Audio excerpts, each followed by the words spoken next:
Hello, everyone. We're about to do a show here. About to do a show where I talk pretty for half hour with Rachel and Scott. It's going to be fun. Some of that Midwest going on. I like it. Thanks.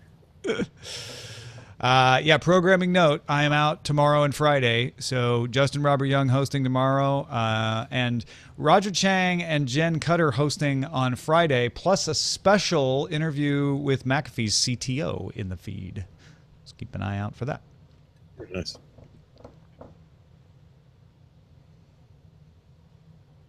I'll just be back next Wednesday. You'll be back next Wednesday, and we're going to do animation software. Yeah. I'm looking forward to that. Glad that came up this morning. Yeah, that was cool. I'm always trying to think of a cool topic. That one's perfect. It's good timing. It's something I'm very interested in. Well, when you just started off the top of your head mentioning all this stuff that people use, I'm like, wait a minute, Scott just knows this stuff. We should talk about it. An area he is familiar with. An area of your expertise. Well, maybe.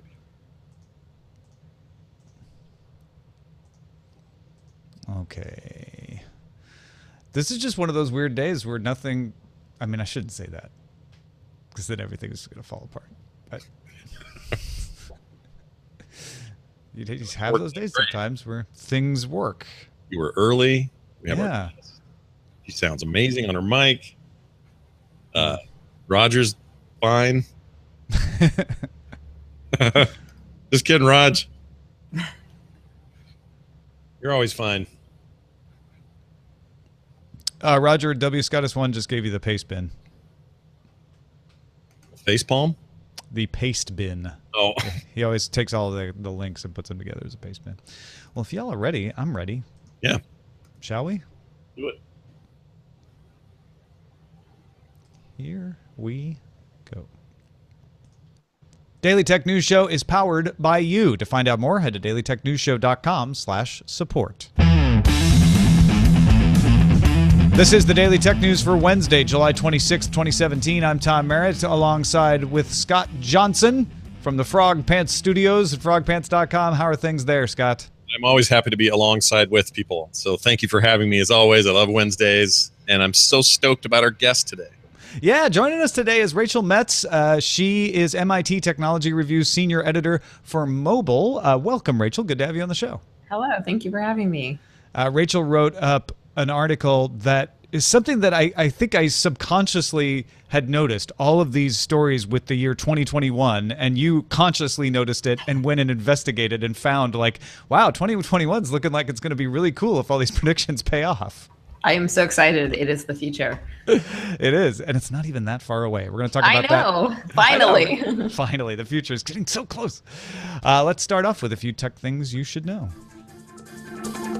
Kaspersky announced a global launch of a free version of its antivirus software for Windows, Kaspersky Free. It's something that was already available in Russia, Ukraine, China, and Scandinavia, but it's now going to roll out worldwide over the next 4 months. Well done, Kaspersky, who I always call Kapersky. The USB 3.0 promoter group announced the USB 3.2 spec. This has added an extra lane of data. Think of a faster little freeway if you want. Anyway, for twice the speed, a USB 3.2 host connected to a 3.2 storage device over a super speed cable could theoretically transfer up to 2 gigabytes per second. That's pretty impressive for that spec. And if you are wondering, USB Type-C cables can support the USB 3.2 spec. As if USB and its iterative nature is not confusing enough, here is yet another weird thing.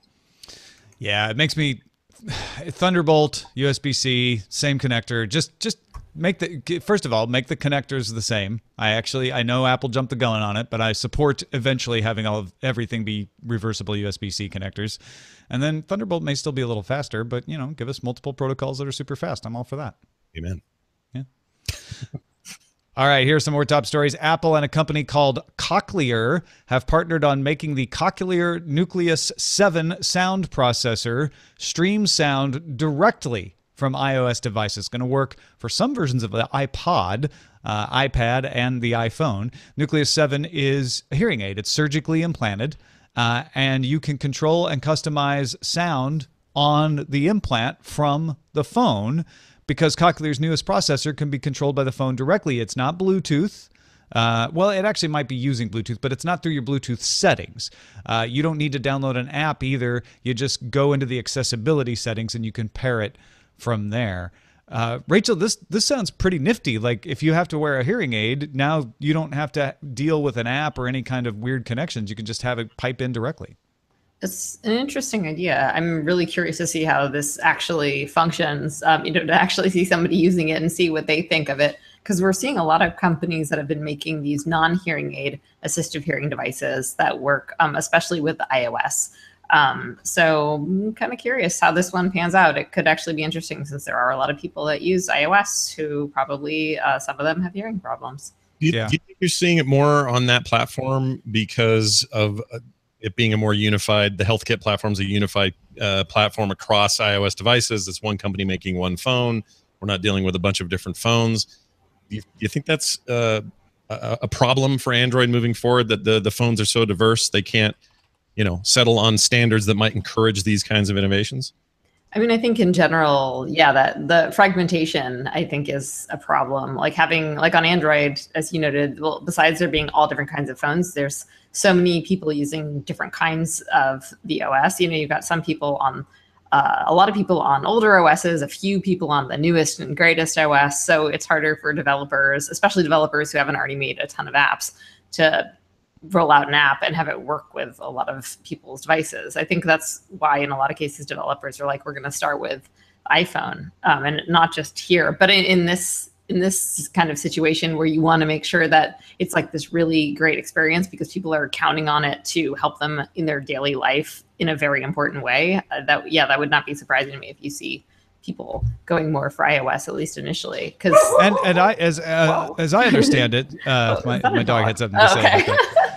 As I understand really it, Apple, excited. he's very excited about what I'm told is cochlear. Roger Chang, our producer, said that I wasn't going to correct you, but y'all can have a good laugh at how I pronounced it with my Midwestern accent, but it's pronounced cochlear. Anyway, Apple has done a lot specifically for this kind of connection. So it wasn't even just leveraging HomeKit, although it's kind of part of the same general effort. They worked directly with Cochlear on this to say, let's figure out how to better integrate hearing aids in particular into the operating system. So pretty interesting. Yeah, I agree. Starting Wednesday, Google will no longer show you search results as you type them on the desktop. As it stands right now, when you do that, you kind of get this brief delay and then you get your results. It's a feature called Google Instant. With more than 50% of all searches being done on mobile these days, Google says it wants to focus on making search faster on all devices. What I don't understand is why remove it? I guess is that bandwidth they could use in some other smart way? It's a fair question. My guess is they don't want to use this on mobile, and they have an idea for something on mobile that might be a significant change in behavior. And it is good policy to have the same behavior work generally the same way across platforms. So they probably looked at the usage of it and said, how many people actually, click on something before they finish typing, or how many people really use this situation and decided to just dump it for uniformity's sake, is what it sounds like to me. Yeah, Rachel, have you ever, I'm trying to think if I've ever clicked a result on the desktop page before I finished typing. I don't think I've ever done it, actually. Have you ever done that? Not really. I'm not. Yeah, I mean, honestly, I have a hard time thinking about if I've done that, which might mean that it doesn't matter if it's there or not. Yeah. I kind of trained myself to ignore this because when they first launched this back in, I think it was like 2010, I kept getting distracted by, I'd type in the first word and it would give me all these search results that had nothing to do with where I was going in a multi-word search. Yeah. I think that's part of it, and I think we may have just explained it ourselves by trying to think of the last time we did this. I don't think a lot of people are doing it. On the one hand, though, I have always been impressed, though, when this first started happening with Google. I remember going, dude, that's cool. It's like it knows what I want before I know it. Like, it did give you this feeling that Google behind the scenes knew how to feed me information quickly and efficiently, but maybe the use case just isn't there. Yeah. Android Auto, Google's in-dash car operating system, has added Waze. And people who use Android Auto and Waze are very excited about this. The Android Auto version of Waze has most of the features of the phone version. A few differences. One, those pop-up ads don't show up. They do have locations for partners along the route, but you don't get the little Taco Bell ad or whatever when you hit a stoplight. Also missing are the carpooling option, being able to beep at other Waze users, gas prices not showing up for some reason, and map chat. Some of those make sense. You don't really want the social beeping and map chat on the car in-dash interface. Speedometer and the ability to add hazards by voice are expected to come in future updates. They're not there now, but they said we are going to work on adding those. And you can use a bunch of other voice commands. It's nice because it feels like, I don't know, I've been hearing for ages how people who loved Waze before it was purchased by Google were upset that it's just sort of sat there and hasn't changed much. It kind of just continued to be Waze, and many and most assume that it started to tap into the I guess the broader infrastructure that Google has behind it or could provide for it. Well, and vice versa, right? Whenever I use Google Maps, sometimes I'll get a different route than Waze would give me, and I wonder why. Yeah. I mean, this isn't like a giant innovation, but it's a sign. When Google does something with something they bought and then seem to sit on for a long time, it always makes me nervous. It might be going away, or they don't care about it, or it was a weird inside project, or it was a way to eliminate possibly some competition, and then they just didn't know what to do with it. But this is a sign that maybe they do. So if you're a Waze fan, I don't think there's much of a downside here. And these things that it's missing in car integration could certainly be added in the future, it sounds like. Do you have a favorite? Oh, sorry. What were you saying? No, I was just going to ask you if you had a favorite navigation app. I mean, I tend to just use Google Maps, but my mom in particular is a big fan of Waze, and like she's always telling me about like, oh, it told me to take this weird route to your house or this weird route, and so I'm wondering like if would this make it so convenient for some people that maybe if they hadn't used Waze before, now they'll be like, oh, I should try Waze, and then we'll have like all these people taking the same weird route to get to, from point A to point B, and then you'll have, more people like in San Francisco, you'll see people like zooming through these side streets randomly, and you're just like, what? Why are you even here? And then you're like, oh, they must have been sent on a weird Waze route. So I'm curious if we'll see more of that, which could really piss off some people who live on typically quiet streets. We've had a couple of stories in LA about neighborhoods that would go out and fake Waze data to make it look like their street was congested by just turning on Waze and driving up and down their street a bunch. And then Waze adapted to it, and I guess it doesn't really work. But yeah, there's side street, people who live on side streets get upset about that sort of thing. Yep. Well, rejoice, everybody. Your app isn't going away. Turns out I don't know if that many people use Android Auto yet for it to cause a significant change, but well, maybe this is a boost use of Android Auto. In other words, yeah. This is tapping into another loyal base of people using an app. Why not see if we can leverage those? That seems good. U.S. District Judge William Connolly ordered Apple to pay an additional 272 big ones, that's millions of dollars, to the University of Wisconsin-Madison for a total of $506 million after failing to pay the original fine. WARF, W-A-R-F, received the original verdict in October 2015 after Apple was found violating a patent on a predictor circuit. This was used in the A7 and A8 CPUs that you would find in phones at the time. The patent expired in December 2016, and Apple is appealing the original verdict.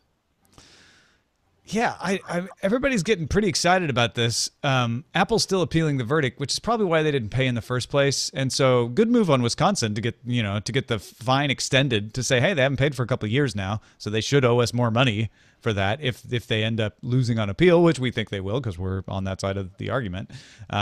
This is kind of pocket change for Apple, though, isn't it? Yeah, I mean, they could pay me that just to get out of, to quit bugging them or something. Like this is. You're going to become a patent troll now, Scott, is what you're saying? Well, you can see, I mean, no offense to any people who hate patent trolls or who are patent trolls on either side of the aisle of patent trolling, but you can see why it has become this weird little sub-industry of going after big companies with huge pockets and endless amounts of money in Apple's case. It does seem like it might be a quick way to sort of not extort, but get quick money out of people, even in cases where they really did. Well, and this is not an example of that. This is an interesting issue because it's a university research foundation that brought this case. I'm curious, Rachel, if you followed this story, if you have any opinions on it. Not too much. No, I mean, it's not. Sorry. Yeah, no worries. That's something I've been keeping a close eye on. I mean, and it was kind of underwater for a couple of years there, and it just popped back up today. So.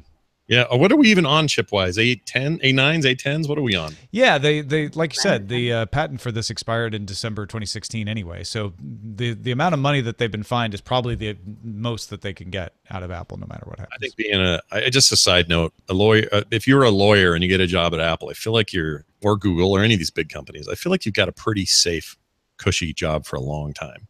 Because there's always something like this. I think that goes for most corporations, most big corporations. Yeah, I just don't want it to go. I don't want it to be true for my little operation. You know what I mean? I'm happy to let the big corporations have all the legal problems. Leave me out of it, I guess. Nintendo reported a profit of 16.21 billion yen in Q1 on strong demand for the Nintendo Switch console. That's up from a loss of 5.13 billion yen a year ago, and it still beat analyst estimates. Analysts did estimate them to make 11.55 billion yen, so they beat that pretty well. Nintendo sold 1.97 million Switches in the quarter. That brings their total for the year to 4.7 million and keeps them on track to that goal of 10 million that they set for themselves for the year. Nintendo also apologized for a shortage of Switches in Japan and pledges to raise production. Yeah, they're doing, this thing is on its way to a genuine success status by the measurements that we use in the big video game console wars. And I'm very excited about that. These are great numbers for them. The Switch is proving to be resilient in its early months. Now, we're not that far into the thing, so we'll see how we do at the year mark. We'll see if they can hit that goal. I think with the holidays coming and major releases like Super Mario Odyssey, I think they're almost guaranteed to hit those numbers given the holidays. But yeah, Nintendo has put themselves where they should have put themselves with the Wii U. Part of me wonders what took them so long. Part of me is just thrilled that they're there.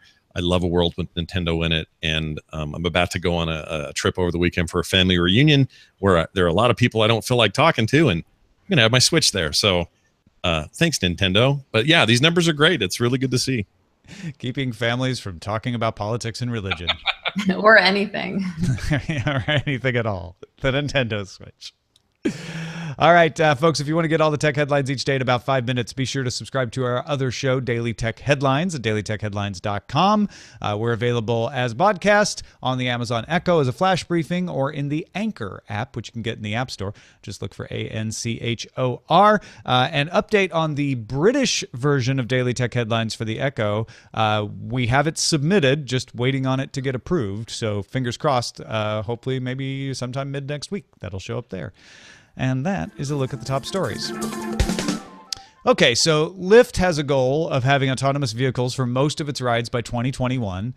We talked about that on the show. Volvo is one of the companies who has promised an autonomous car by 2021. I think we've mentioned that on the show.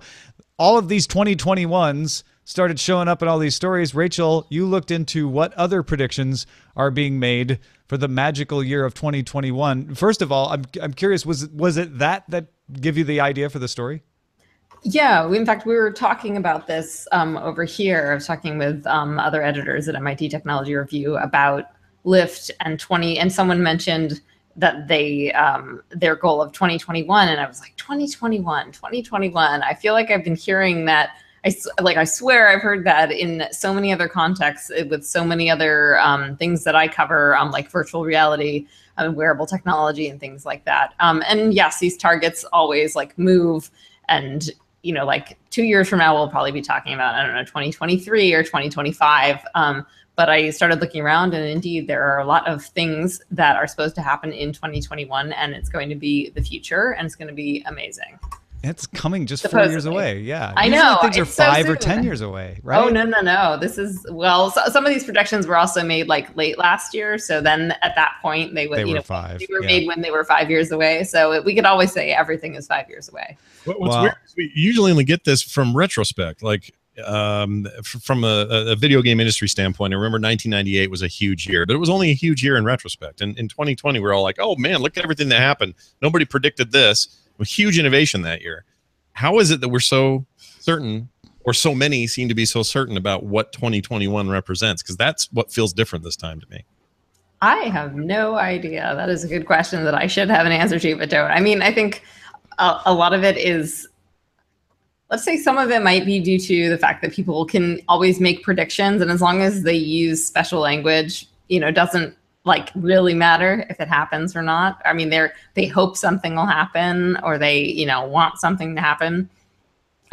So we'll see. I would say I take some of these things with a healthy dose of skepticism, but it'd be exciting if all these sorts of things actually happen by then. It is funny that a lot of these predictions are on 2021.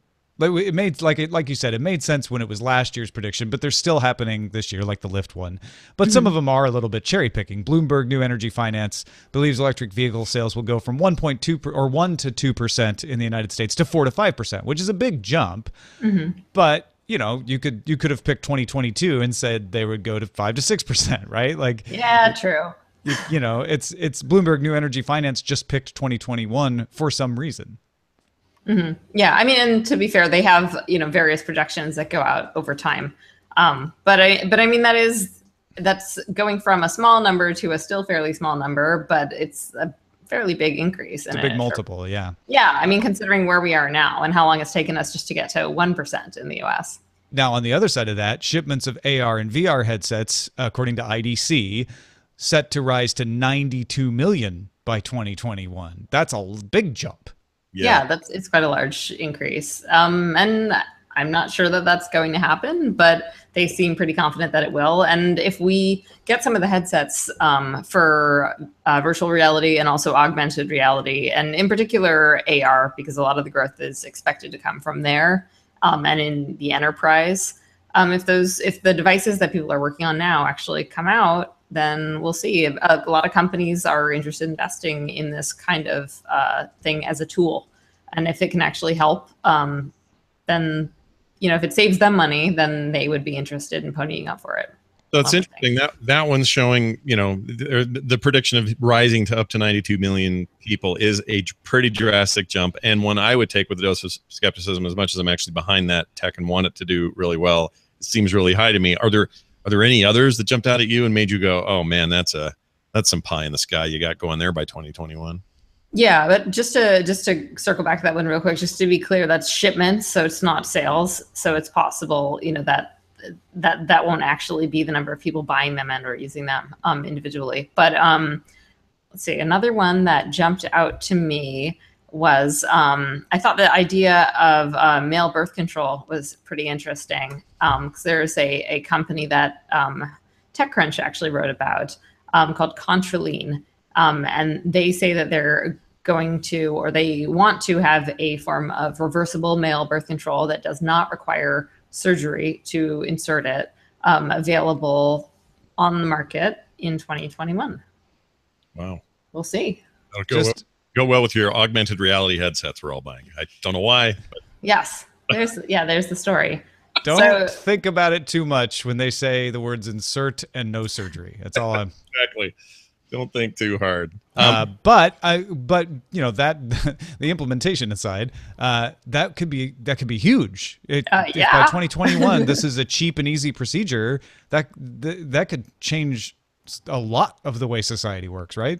Yeah, I mean, I don't know that they're saying it's cheap, but if it's effective and it is not horrible to have it implanted, then who knows? I mean, it sounds like they're going to probably need a lot more money to make this happen, even if it's not going to happen in 2021. I think they've raised like $2 million so far. All right. So this one might not happen by 2020. Yeah, we'll see. And then there's also a company that says that it will have lab-grown chicken that does not use any, regular chickens on the market in 2021. Yeah, the reference is animal-free chicken. So I assume this isn't even like, genetically born and raised from a dish versions of chicken.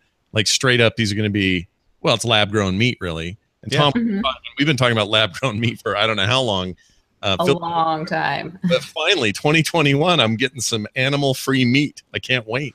Yeah, you could have chicken grown in a lab and waffles or, something. Can I get lab-grown waffles? I was thinking about that. And I don't know. I mean, that doesn't involve the animals, right? So for the most part, so I think people are cool with non-lab grown waffles, but I'm just wondering if there's some kind of, synthetic grain. No, they exist now, Tom. They're called Eggos. Yeah, right. Okay, fair enough. If they hit this actually, it doesn't matter if they miss the 2021 date. Whenever there is animal-free chicken available to eat, I am buying some and flying to Salt Lake City to eat it with Scott for the first time. Let's do it. Like, commit to that. Doing it on camera. We'll get multiple cameras for that. We'll make a huge deal out of it. And I'm actually very, I mean, all kidding aside, very interested in this idea, because it doesn't just have, I mean, let's say it tastes like chicken and is good for me as chicken, and all the reasons you eat chicken are there, and perhaps maybe other benefits are synthesized into this animal-free chicken. That's cool to me on a personal level, because I like that idea. But imagine what this does for the world. I mean, it really means that we can make, I mean, I don't know what the resources and the energy that have to go into making each animal-free chicken, whatever each even means in this context, but you could change the world. World hunger becomes a thing that is tackleable in a way that it never has been before, even though you could argue it is in ways now. But more than any other time, we would be able to make the food we need to make and not have that rely on sanitary conditions or farm conditions or any other reasons why we couldn't do it. And theoretically wouldn't impact the environment the same way. Yeah, it's an amazing idea. I love it. I mean, chickens are dumb, and I don't necessarily love them as far as, animals go and everything. But apologies to any chickens in the audience. Well, in 2021, after I've had my contraline procedure and I jump in my electric car, go home, do a quick VR game, and grab some lab-grown meat, I will fly a solar plane to Salt Lake City to meet Scott, because apparently Bloomberg New Energy Finance predicts that by 2021, solar power will be cheaper than coal in China, India, Mexico, Brazil, and the UK. Now, the part of this story that I didn't realize, Rachel, is that it's already cheaper in the US, Italy, and Germany. I think it's comparable basically at this point. But yeah, I mean, if it's come down to being comparable, who knows where it'll be in 2021 in places like the US. Like, yes, it does seem like we're headed in that direction where it's just going to make more sense. I mean, I think for a lot of people, it's made a lot more sense for a while. That's why the renewables industry has been growing so much, that we move toward that and away from things like coal. It's just, if it makes financial sense, and it sounds like it's making more and more financial sense, then hopefully we'll have a lot more people using it. I take it back, Scott. I won't be taking a solar-powered plane your way. If there's if solar power energy has charged my electric car, which is also self-driving by 2021, I could just take that, or even a Lyft to Salt Lake City. No, yeah. The future, and I don't know if this is 2021 or not. Hopefully it is, but the future of self-driving cars when it comes to interstate travel is so exciting to me, because A, I can't stand driving long distance. B, I can't sleep well when somebody else is doing it for me. But a machine where I can just shut myself off, read, get work done, whatever, for a 10-hour drive to San Diego, I'm in. I'm so in on that. And I don't have just somebody snacking on your animal-free chicken nuggets the whole way. Right. Oh yeah, they could do nugget form for this. I haven't even wrapped my head around this chicken thing completely yet.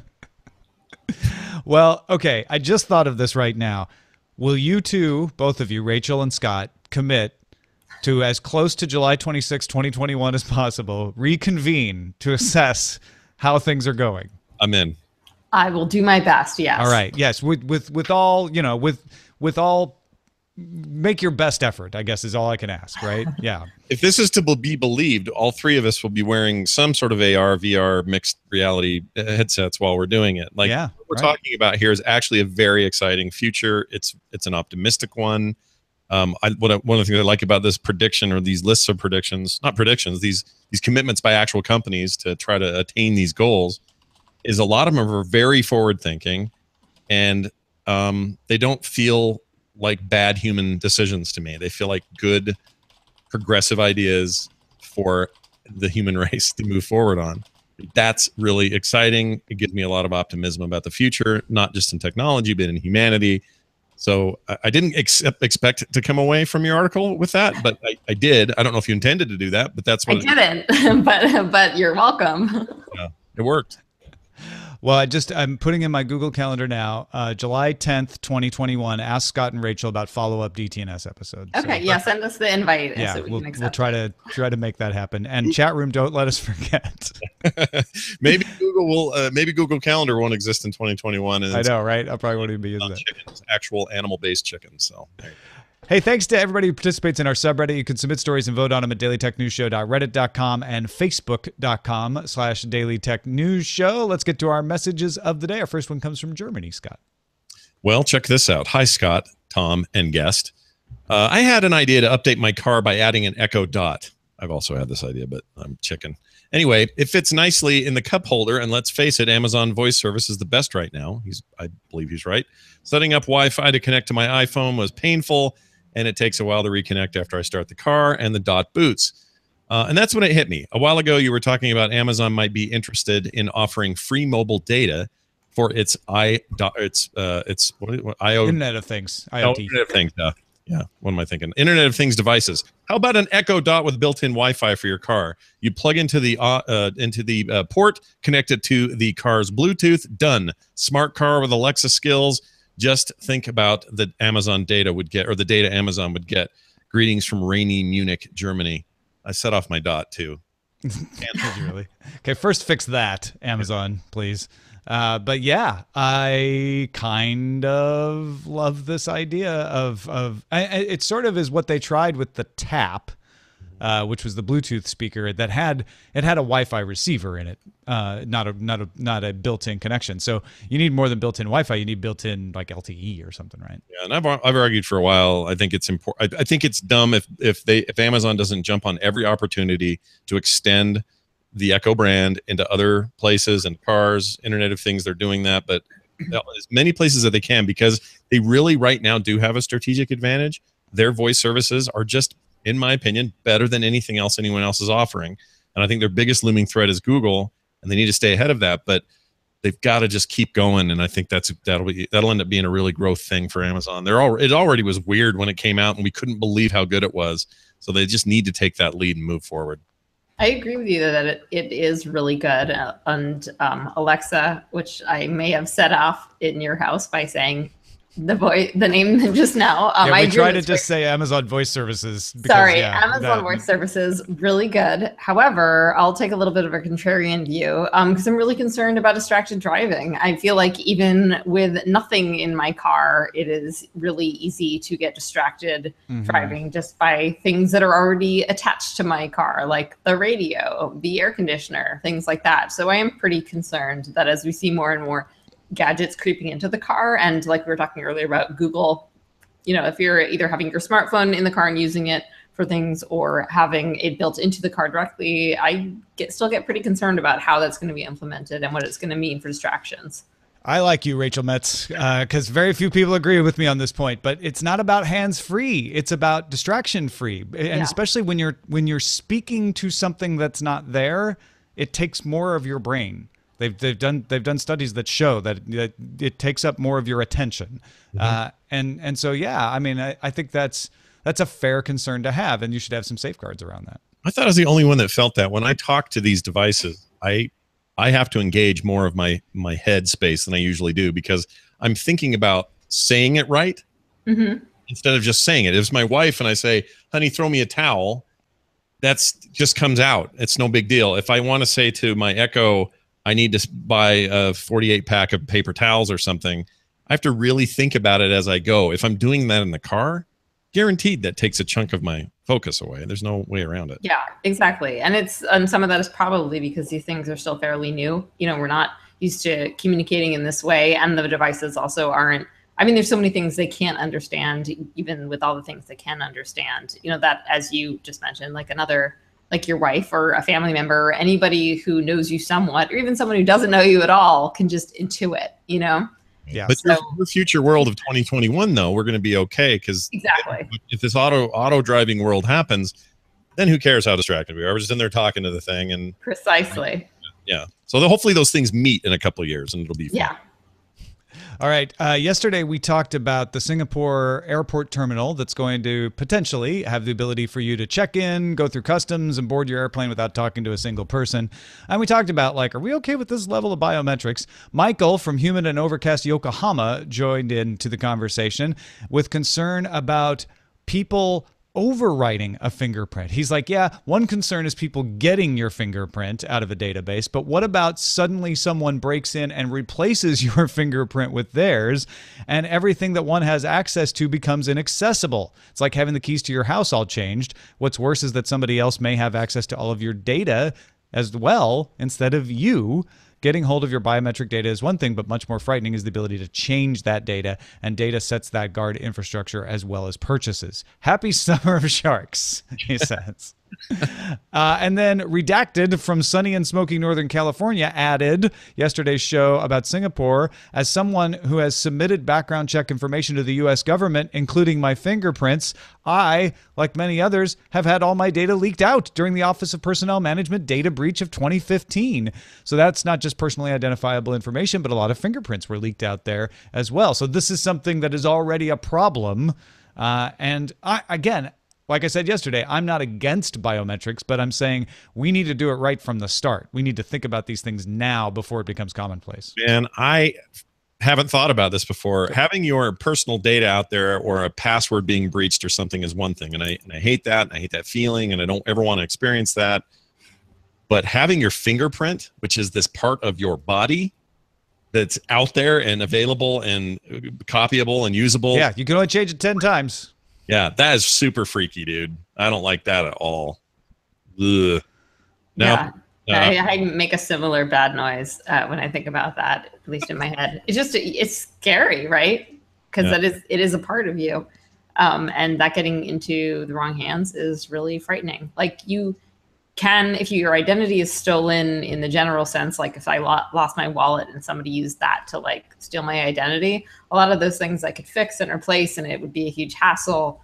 And I know at least one friend for whom this has been a huge ongoing issue with someone stealing her identity, but it's not down to the level of her fingerprints, which is a whole different kind of violation, right? Like you feel, when you think about that, don't you feel like really exposed? Like just imagining that scenario where someone steals your fingerprints, like there's something even beyond like stealing my driver's license or something that I get. Yeah, because it's a part of you. Right? Exactly. Whether it's and your what iris am I supposed scan to or whatever. burn off my finger, you know, or something like that? That's ridiculous. You'd have to do like Men in Black style and burn all your fingerprints off, start over, have some new ones engraved, whatever. Like who knows? Maybe 2021 is when we see it, but yeah. I hope not. Ethan Kane in our chat room points out that OPM leak included some DNA information as well. That's certainly not something that's easily changed. So, I mean, not that we're using DNA as security yet, but yeah, talk about personal information being out there. So again, not saying, I'm not being alarmist and saying we should never use fingerprints for everything, but we should take into account the limitations on how they should be used and act appropriately. So. Thank you, Rachel Metz, for joining us. A pleasure, as always. Thank you. You are so welcome. It was fun. Oh, cool. Go find what Rachel's up to at the MIT Technology Review at technologyreview.com. And you can follow her on Twitter at Rachel Metz. That's RACHELMETZ. Anything else you want to let folks know about? No, it was great hanging out with you guys. Come look at our website, read our stuff. Yeah, we're doing lots of cool work over there at Tech Review. It's one of the places I go every day to find out what's going on and understand, not just find out, but understand what's going on as well. Scott Johnson, thank you as well. What's going on with you? Oh, you know, not a whole lot. I do want to give something away free to people. As always, check me out at frogpants.com, Scott Johnson on Twitter. But also, when we were at Nerdtacular about a month ago, for FilmSack, we watched The Last Dragon by Barry Gordy, this terrible, terrible movie from the 80s.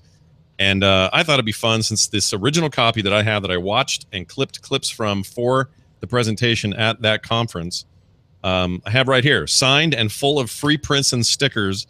If you would like to be considered for winning this for free, there's no strings attached. You just mail it to you if you're the winner. This is the last week. We're doing it. Next week I'll award it.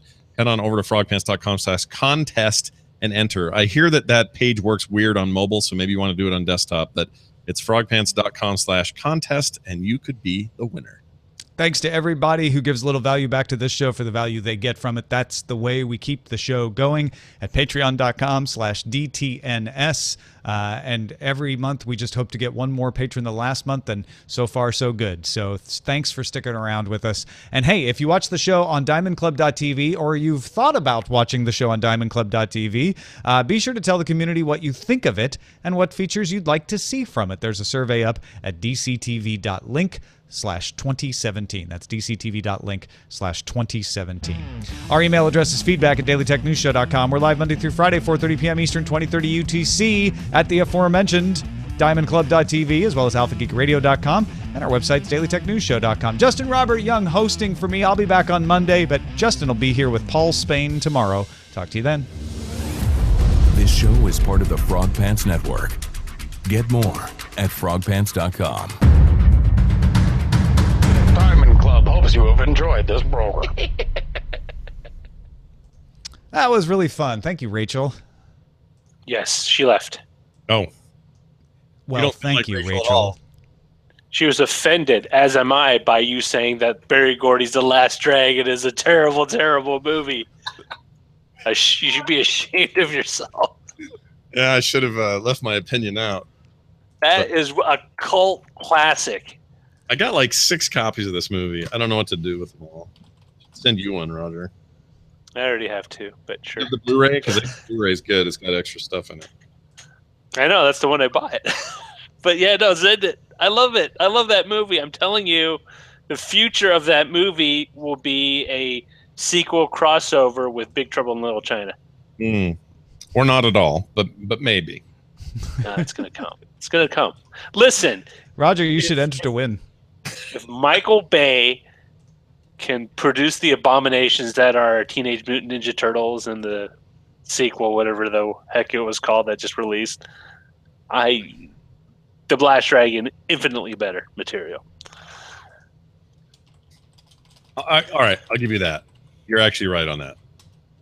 I hated those movies, so okay. They were horrible. Those Teenage Mutant Ninja... I am a big TMNT fan, even before the cartoon, back when it was just that black and white comic, and I was just so disappointed with everything. You're the OG. I liked the cartoons because they were whimsical, and I liked there was one of the newer, and I say newer like the past 7 years, there was a cartoon where they did a multiverse version episode where they had all the Turtles from the different universes, so they'll have like the comic drawn like the originally drawn one with the campy 90s cartoon one with like the edgier aughts one. It was a great episode, and they basically had to fight the end of the world between all these evil shredders. It's pretty cool. Yeah, I like the original comics, and I kind of like that weird CGI movie they made like 10 years ago. But man, that Michael Bay, he just everything. He's like the Midas touch, except it's lead. The opposite, yeah.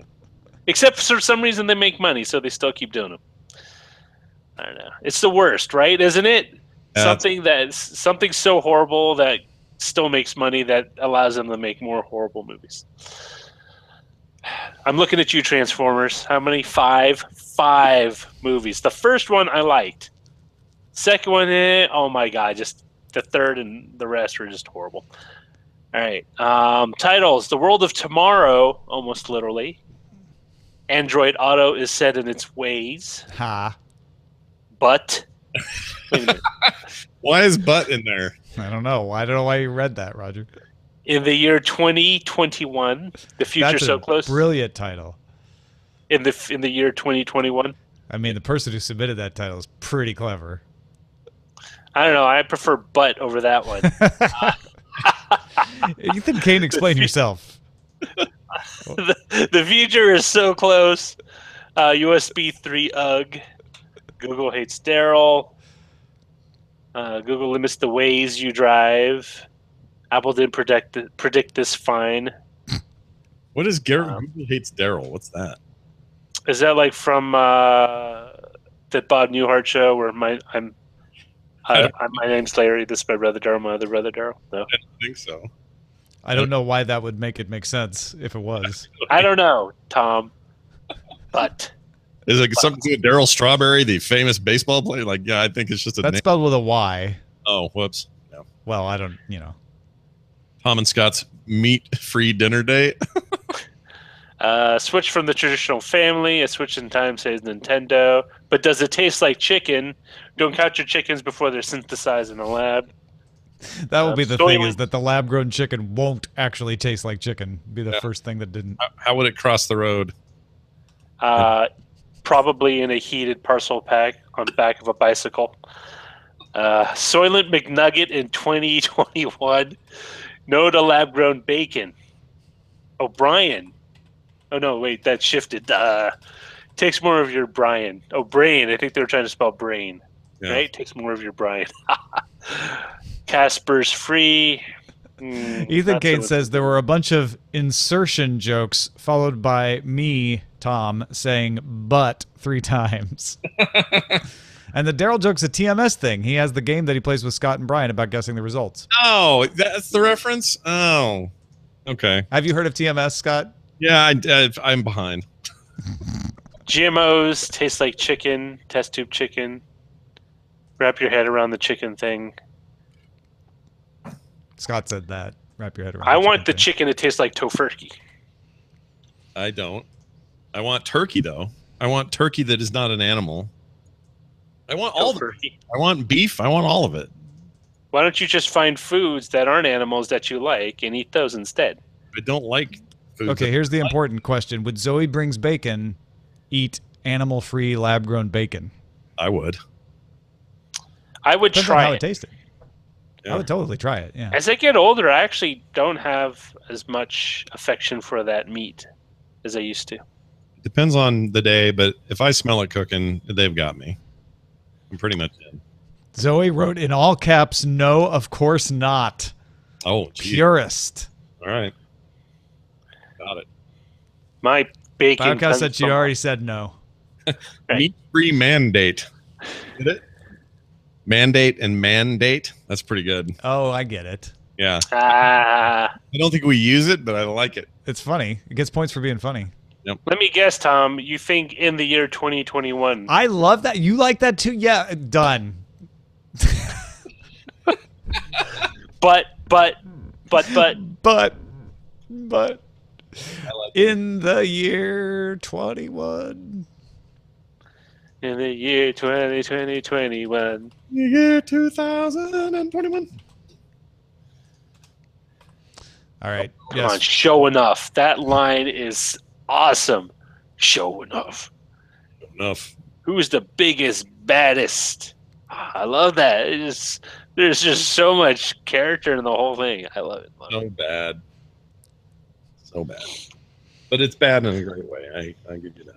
Listen, I mean, I think you guys really agree about this movie. You're just defining your terms differently. I will define it this way. The bits with vanity kind of sucked, but the rest of it is fun. I mean, it's offensive, funny, and action-packed. And really, unless you're going to rewatch I'm Gonna Get You, Sucker, it's a pretty family-friendly movie. Unlike I'm Gonna Get You, Sucker. I want to be where Knott's is, because Knott's is about to get a bacon milkshake from Five Guys. That's not cool. I don't like that. I got one of those velvet cake milkshakes. Oof. Wrong too sweet. Oof. Oh, it's not even sweet. It's just your colon isn't designed for any of that. Oh my god. Oh my god. Well, there's not actually any milk in it, right? I don't know. Maybe Five Guys makes it with milk. I prefer fruit in my milkshakes. Strawberry, peach, the cola. Dark Redeemer said, "I'm about to get 5 milkshakes from one guy. Me." I've always wanted to get one of those hand blenders so I can make milkshakes. Silverblade says he wants to try a bacon milkshake, but they're not made in the Five Guys near him in Canada. That's because they're Canadian bacon milkshakes. It's basically they just put slices of ham in it. Banana. Knott's confirms it's real bacon with real ice cream. So, all right, fair enough. It sounds delicious. Why would you do that? Why would you do that? That's horrible. There's nothing wrong with that. That sounds good. Oh, I'm for that. Yeah. No. Sweet and savory. I'm sorry. I don't believe in this. I don't believe in this kind of Cold Stone future where you just cram stuff together because that's how it was when you were a kid. What? For food. No. I honestly believe. I was actually with you through the Cold Stone Future part, but then the cramming things together like when you were a kid. Like when you were a kid is where you lost me. What, you didn't like just dump food together like when you were a kid? Oh no. That horrified me. That's the that's whole origin of. That's what you're talking about. That's okay. the whole origin of Cold Stone. If you ever listen to the CEO, or I was a food separatist. Me too. I know. Food should not mingle. Yeah, I did not allow my food to fraternize with other food. I'm over that now. I don't have that same problem, but when I was a kid, I definitely was like that. Keep it separated. Don't let the gravy under my green beans. Nah. That's the only way green beans taste good, though. That is not Even true. if You you put bacon in the green beans. My grandma was the one who made the good green beans, and it's because she used bacon. Yeah. Oh, bacon. Oh, so wait, she didn't give you green beans at all. It was just bacon No, wrapped. she put bacon in the pot when she made the green beans, so the green beans soaked up the bacon flavor. Also, her green beans were really soft too. Because she boiled them. Yeah, she just boiled them until they died, which made them delicious. I prefer steaming. I like crunch. No, that's better. It's better for you, and I prefer that now too, but I'm sure there were canned green beans that were already soft, and she just boiled them. I love them. You know what? There's And something to be broccoli, said too, about same thing. time saving. Yeah, but you're also from a time of casserole dishes. Oh, totally. Yeah. That's I absolutely true. come from a household with a rice cooker and leftovers. I come from the time of casserole dishes. We had leftovers too. Yeah. That was also served in another casserole dish. Well, yeah, there was leftover casserole. What did you expect it to be in? Did you get the one? What's the one with the marshmallows melted on top? Yeah, not that often, but sometimes. The big one was this potato casserole that was like sliced potatoes with cornflakes on top, and like probably a cream of mushroom soup and some sour cream in the sauce. So good. And it was just potatoes, no meat, no nothing. No, it was a side dish. Like you'd serve like a meatloaf with the potato casserole. But there was protein in it because it had sour cream. Ethan Kane in the chat room is asking me, Roger, you grew up in my current home? ? Because that's how we live. That's actually how we live now too. We have a rice cooker and a bunch of leftovers. That's true. I think those are more frequent than they used to be. Yeah, I need my Jen to eat more rice. I make rice, but I end up being the only one that eats it. Although Ellie likes it, but it's too messy. I loved rice when I was a kid. I eat it now. I ate it not much when I was a kid because we had 3 Koreans in the house, and that's all they ate. And it's not a stereotype. They straight up just loved rice, especially my brother. So we always had rice all the time, everywhere, and I hated it because of it. These days, it's like I like it again, or I like it for the first time. So I'm all about rice now.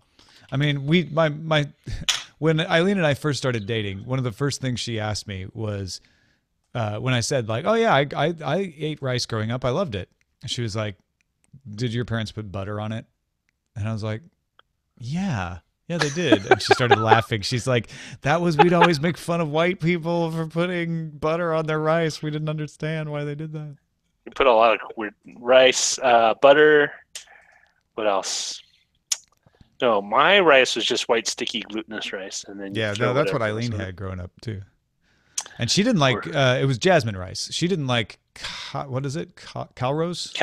Calrose is too starchy and it's not very tasty. If you get like the Japanese, it's pretty good. But Calrose is just cheap to grow. That's why you see it all over. That's what I always ate until I met Eileen, and she's like, "Oh no, you're not buying that anymore."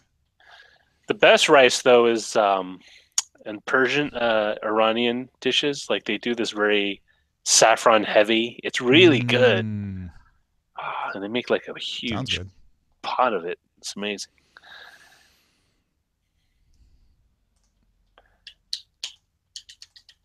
In the year 2021. Bum, bum, bum.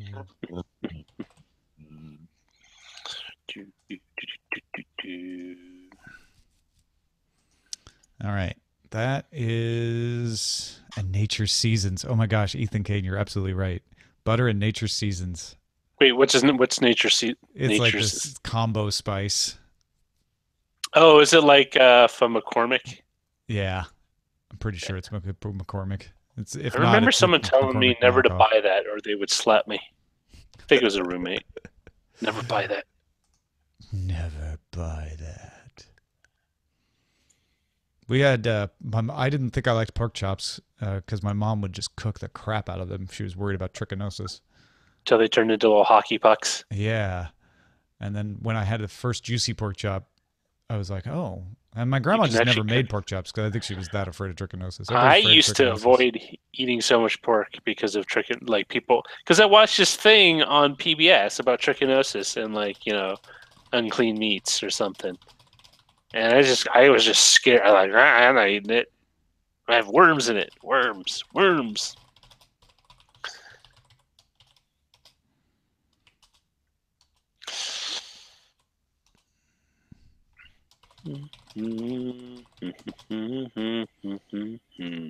Alrighty. Well, I think I have published the show.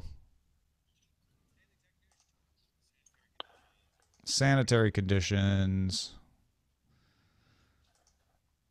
Those are important. Yep. I was just repeating what you just said in my test of the MP3, which you couldn't hear. I didn't hear it. No. Like really matter. There you go. Do that. Sanitary conditions. That's cool to me on a personal level. That's what I think about sanitary conditions. Imagine what this does for the world. I mean, there's some good little sound bites there. Huh? Pretty good. Imagine what this does for the world. You got a hell of a statement. All righty. Think we're good. Thanks everybody for watching. Thanks to everybody, including Roger, who's filling in over the next couple of days. Have great shows. Enjoy them. Have a good weekend. I'll talk to you guys on Monday.